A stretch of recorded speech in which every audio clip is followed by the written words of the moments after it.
How psychology is shaped by individuals and their cultural context. A quick tour of the history of psychology shows us how impossible it is to study psychology in a completely objective way. Over and over again, studies have found that even when trying to be completely unbiased, researchers will tend to find the results that they expect to find. For example, could you give psychology trainees two groups of rats? Or children? To study and tell them that one group is more intelligent than the other, then that is exactly what they will find, even when in actuality there's no difference between the two groups. David Rosenhan's classic studies found that psychologists and psychiatrists would diagnose and treat somebody as mentally ill if they were in a mental health institution, even if they showed no signs of mental illness. Our individual expectations shape what we find in research and in professional psychological work. The history of psychology also throws up some frankly terrifying examples of cultural biases influencing the work of psychologists. In his book The Mismeasure of Man, Stephen Jay Gould describes the project of intelligence testing to assess U.S. Army recruits in the First World War.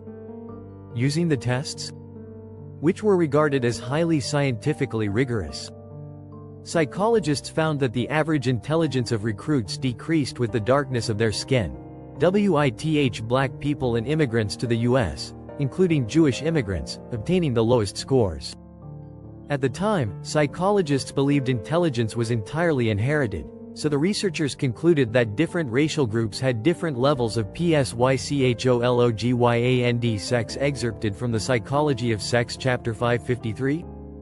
Natural intelligence. These results were used as a basis for limiting immigration, due to fears of immigrants bringing down national intelligence.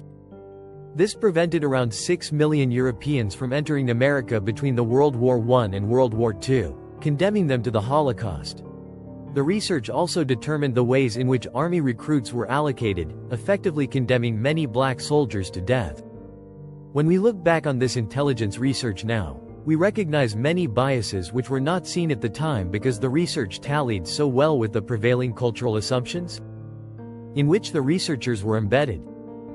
First, there were a lot of problems with the ways in which the research was conducted, meaning that illiterate and foreign-born recruits were often given tests that required English literacy.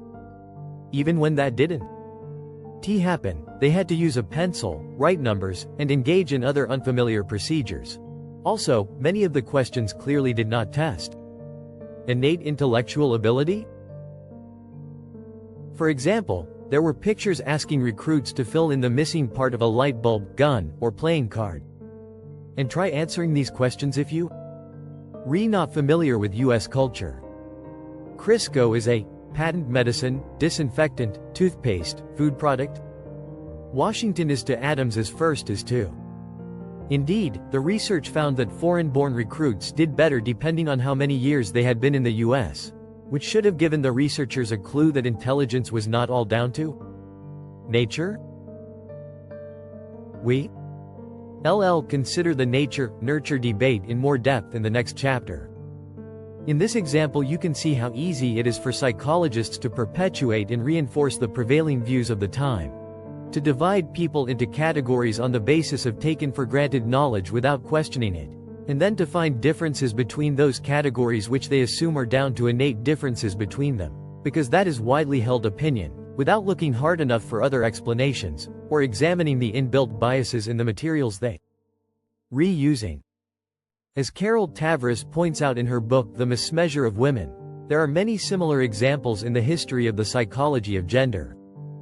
For example, early research on conformity found that women were more likely to conform than men were.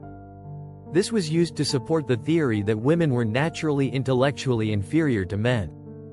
Later research found that women and men are actually much the same when it comes to conformity, and that whether we conform or not has far more to do with how much familiarity we have with the task we given. Early research had given people tasks that were more familiar to men than women because of the way they were brought up.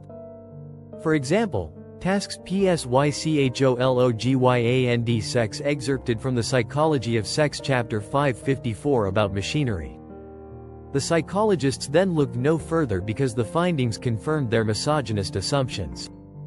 You could conclude from these examples that psychologists in the past were biased, but now we know so much more we could never make these kinds of mistakes. That would be a dangerous view, as it would leave us much more open to making the same kinds of mistakes again. As psychologist Rosalind Gill so succinctly puts it, you can't step outside of culture? And we need to shine just as much critical light on what we redoing now as we do on the past.